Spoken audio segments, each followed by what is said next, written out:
This message comes from Sony Pictures Classics. How do three friends who dream big stay old friends?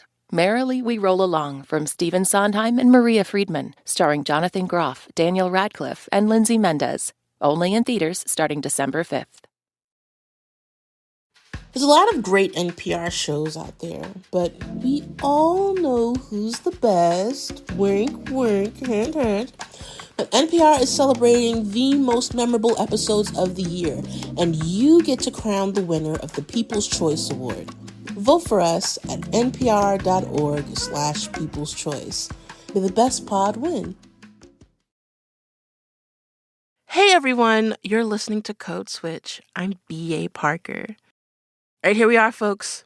The weekend after Thanksgiving. A holiday that's dedicated to being grateful. And I know that sometimes it can be difficult because is it really Thanksgiving if the family gathering isn't messy? If, your cousins aren't getting into a fight about the violent colonial history of the holiday? Or, if the weekend doesn't kick off a whole season of flight delays and travel nightmare stories?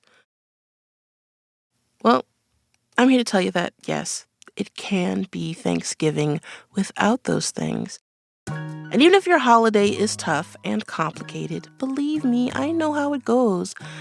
I want to offer an opportunity to take a deep breath, in through the nose, out through the mouth, and reset. Today, I've got a little treat for you from our friends over at It's Been a Minute. Brittany Luse talks to psychology professor Dr. Laurie Santos about the benefits of feeling and practicing gratitude. This message comes from Saatva, official mattress and restorative sleep provider for Team USA. Over the years, technique changes like the spinning start to the shot put and flip turns in swimming have led to far better results. But it wasn't until recently that athletes started embracing quality sleep as a means to improve performance. You can benefit from quality sleep too. Visit saatva.com/NPR and save up to $625. This message comes from GiveWell. When you give to a nonprofit, how do you measure success? What is the real impact on people's lives? GiveWell researches the highest impact opportunities around the world. Over 150,000 donors have confidently used GiveWell's research, collectively saving an estimated 300,000 lives. Make a tax-deductible donation at givewell.org. First-time donors can have their donation matched up to $100 as long as matching funds last. Select Podcast and NPR at checkout. This message comes from Solventum. For decades, healthcare professionals have trusted their solutions to help provide exceptional care. From wound care therapies that can accelerate healing to dental restoratives that preserve smiles. Today, Solventum is building on that legacy by listening to your needs and imagining new possibilities, ushering in a new era of better, smarter, safer healthcare to improve lives. See how they're shaping the future of care at solventum.com. This message comes from Wise, the app for using money around the globe. When you manage your money with Wise, you'll always get the mid-market exchange rate with no hidden fees. Join millions of customers and visit wise.com. T's and C's apply. This message comes from Michelin. More than a tire company, Michelin is an innovation company. From connected mobility to clean materials, and now taking on one of the toughest mobility challenges, space. Developing an airless wheel for space exploration, designed to withstand the extreme conditions at the moon's south pole. Michelin isn't just making exceptional tires, they're helping build a better future. Motion for life. More at michelinman.com/y-michelin/innovation. Dr. Laurie Santos, welcome to It's Been a Minute. Thanks so much for having me on the show. Oh my gosh, my pleasure. I mean, first of all, gotta say, longtime listener, first time caller. I have been listening to The Happiness Lab for years. Your podcast sometimes has just kept me from the brink. Laurie is a psychology professor at Yale, and her podcast, The Happiness Lab, is full of tips on how to be happier, all of which are backed by psychology. And Laurie says one emotion we should pay more attention to is actually gratitude. Now, I am someone who has a gratitude journal, so I'm already aboard the gratitude train. But in our very individualistic culture, one that does not prioritize this feeling except around this time of year, gratitude can be harder to access. So I sat down with her to hear how and why we should use gratitude to feel better year-round, and not just the third Thursday of November. So before we get into gratitude, for our listeners who might not know, how did you find yourself starting the Happiness Lab? Like, what was happening that made you realize, like, you got to make this. We need this. Yeah, well, the origin of my interest in studying the science of happiness broadly was when I took on a new role at Yale. I'm a professor here at Yale, but at the time I was also serving as a head of college on campus, which meant I was a faculty member who lived with students on campus. And I was seeing their mental health crisis. This is pre-COVID. This is like in 2018. Wow. And, so many students were reporting feeling depressed and anxious. And I think at the time I wasn't very happy either. I'd hear them talk about certain things and realize, like, oh, I'm also not thinking about things in the right way. Just an example, I'd see a student be like, hey, how's it going this week? And the student be like, oh, if I could just get to the weekend, or if I could just fast forward and get to spring break. And part of me was like, oh, man, you don't want to fast forward your entire college career. It's such a precious time. But then a bigger part of me was like, yeah, oh my goodness, if we could just get to spring break and fast forward. And so I thought, I'm a psychologist. I know the kinds of things we can do to improve our mental health. Maybe I should develop a class for students to teach them all these evidence-based strategies they could use to feel better. The class, the first time I taught it, became Yale's largest class in over 300 years. A quarter of the entire student body signed up for the class. And so that sort of made me realize that that is a lot of It was a lot of people. There were lots of logistical, issues. Yeah, I was like, where do you teach them? Yeah, like in a concert stadium? hall. Turns out concert hall. Stadium's too cold, in January. But yeah, fair. It really hit a nerve on campus. But what was interesting is that it also hit a nerve off campus, right? A number of news outlets heard, that the biggest class at Yale was this class about happiness. And, the reaction was sort of like, okay, that's great for Yale students, but what about the rest of us who need these strategies too? And so that was when I started to realize that, people needed this content. Gratitude is on a lot of our minds because Thanksgiving. Often a tradition that's part of Thanksgiving is sharing or reflecting on what it is that we're grateful for. My family actually every year at Thanksgiving, no matter how many or how few people we have, and sometimes I had a big family, so sometimes it could be like 25, 30 people. Everybody goes around and shares what they're thankful for. I don't think there's any other moment in American culture or any other tradition in American culture where we are prompted to consider gratitude for even those who don't celebrate Thanksgiving, because not everybody does. What makes gratitude such an important practice? Yeah, so it has a couple of interesting benefits. One is it's just a practice that feels good. So gratitude in and of itself is an emotion, right? When you realize you're grateful, when you realize there's so many good things in your life, that feels really good. But gratitude has all these other benefits that we don't realize. It's this pro-social emotion and pro-social emotions are ones where we start to think about other people rather than ourselves. They're emotions that make us want to do good out there in the world. David DeSteno, who's a social psychologist, he's found evidence that when you think about things that you're grateful for, if you happen to walk out of that experiment and somebody is having a, slightly faked in our psychologist way emergency, you'll step in and you'll help that person who's having an emergency. So you're more likely to physically help out in the world when you've experienced gratitude. But an even cooler thing about gratitude is that gratitude makes us want to help our future self, right? It causes us to want to invest in our future happiness. Because again, it feels like the cup overfloweth for me right now. I could, put some work into helping out future me. Like paying it forward for yourself even. Paying it forward for yourself. And you see that in a couple different domains, right? One is that when people experience more gratitude, they eat healthier, right? Because it's kind of like you don't need that treat now. You'll kind of, eat a little healthier for your future self. And when people experience more gratitude, they're more likely to save for the future. It's kind of, again, I don't need that immediate reward financially right now because, again, my cup overfloweth. I'm cool. I got to see that one play out in my own life. I haven't seen that one yet, but I'm trusting you. I'm trusting you. Yeah. So I think there are these benefits for us in terms of gratitude, but a huge benefit of gratitude is that, especially when we express gratitude, it can really increase our relationship happiness. Couples who self-report being grateful to one another wind up being happier in their marriages and so on.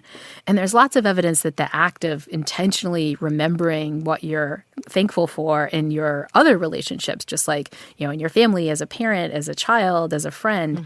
These are the kinds of things that can increase our relationship bonds. Professor Sarah Aljo is a professor at the University of North Carolina. She has what she calls the find, remind, and bind theory. And so the idea is when we find good things about people, I find all these blessings about my relationship with you, say, that reminds me like, oh my gosh, I love this person. I have such a strong relationship with this person. And then that causes certain actions where we bind, right? So I think about, this friend I haven't talked to in a long time. And I'm like, man, she's so funny. She's so good to me. She's taken care of me in tough times. I'm really grateful for her.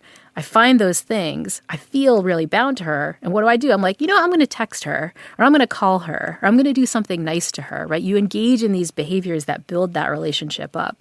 And so this is one of the reasons I love gratitude so much, around the Thanksgiving dinner table, because again, I'm not sure about your family, but a lot of families out there are a little complicated, right? We don't always feel like those relationships are as close as they can be.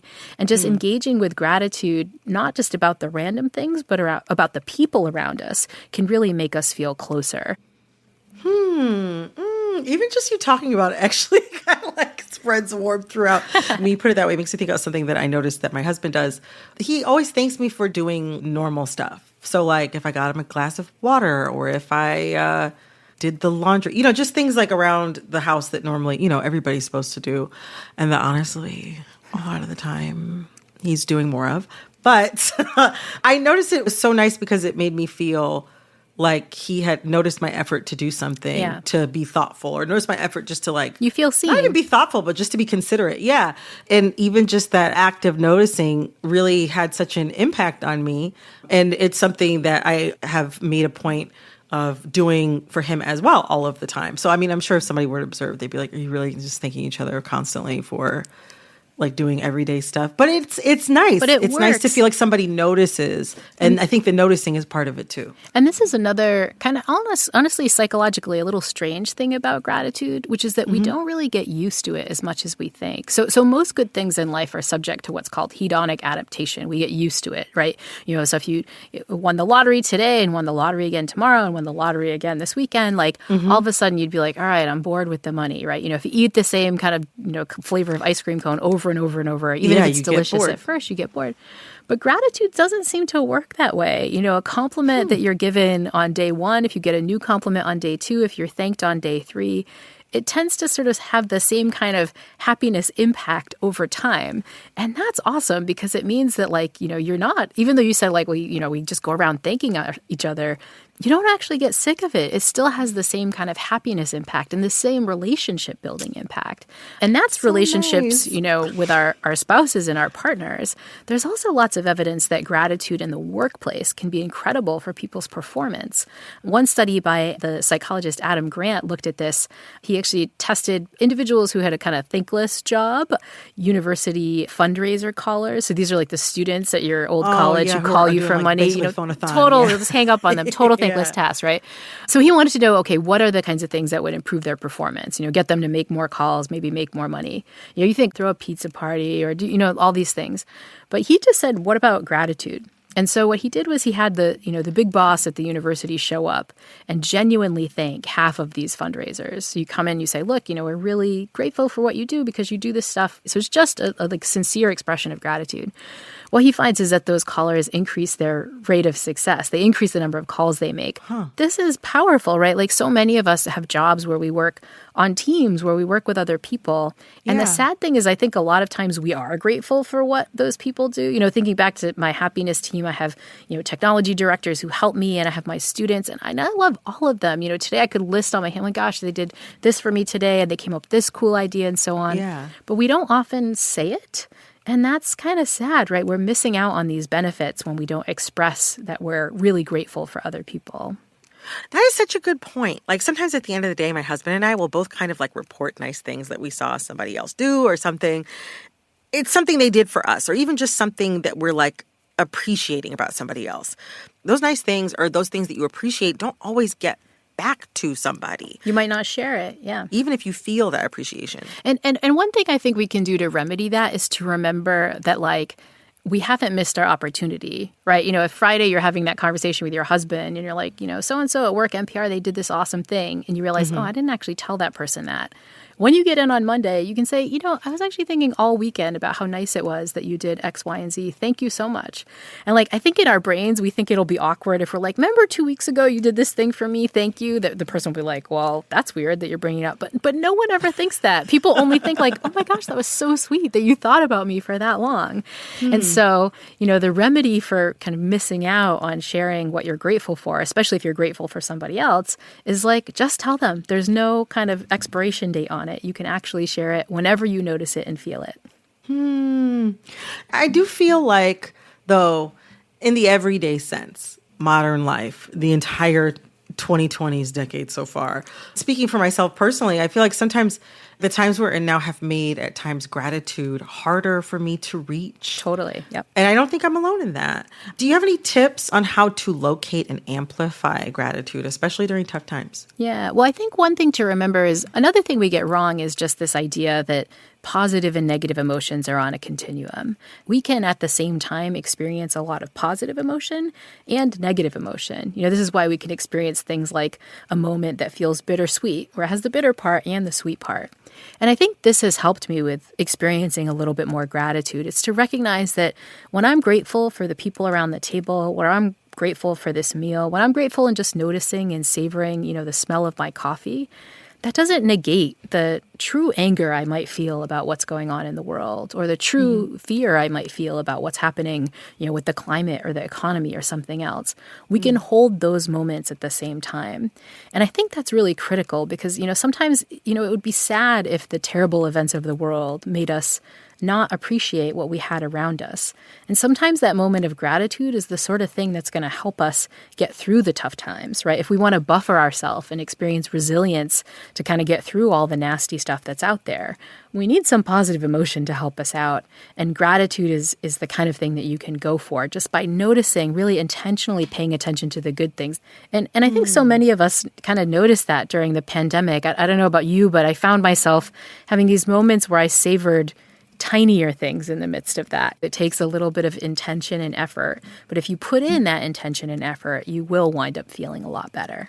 Oh my gosh, you're just making me recall all these moments that I feel so grateful for. I have a young niece and she used to live in New York until recently. And she was very small. She was like a toddler during, lockdown. And I remember the first time we could really hug, she squeezed me so hard. And it felt so nice. It was just like, oh my gosh. It was like it was like an oasis in the middle of the desert. Yeah. Thinking about gratitude, we live in a highly individualistic culture.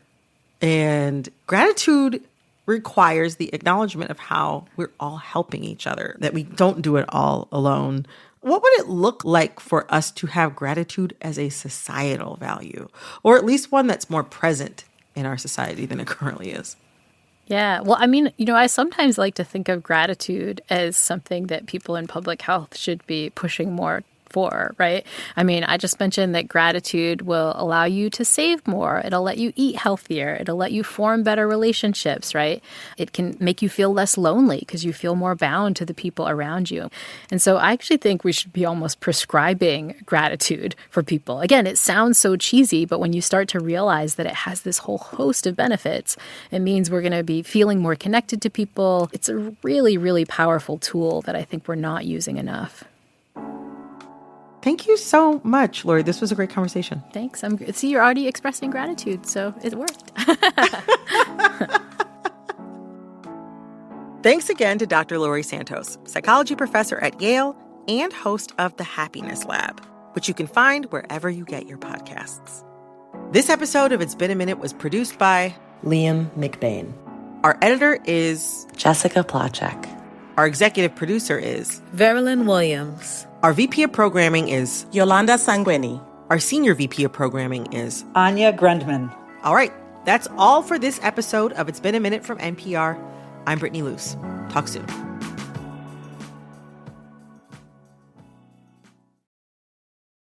This message comes from Charles Schwab. When it comes to managing your wealth, Schwab gives you more choices, like full-service wealth management and advice when you need it. You can also invest on your own and trade on Thinkorswim. Visit schwab.com to learn more. This message comes from KeyBank. Every successful business evolves. And to keep up, you need a banking relationship that evolves too. When you collaborate with KeyBank, you don't get one-size-fits-all solutions. Their expansive team of experts across industry verticals is always ready with bespoke solutions for your biggest challenges and opportunities. They know all businesses are different, and that's why they approach business differently. Reimagine business as usual. KeyBank opens doors. Learn more at key.com/B2B. This message comes from Solidigm.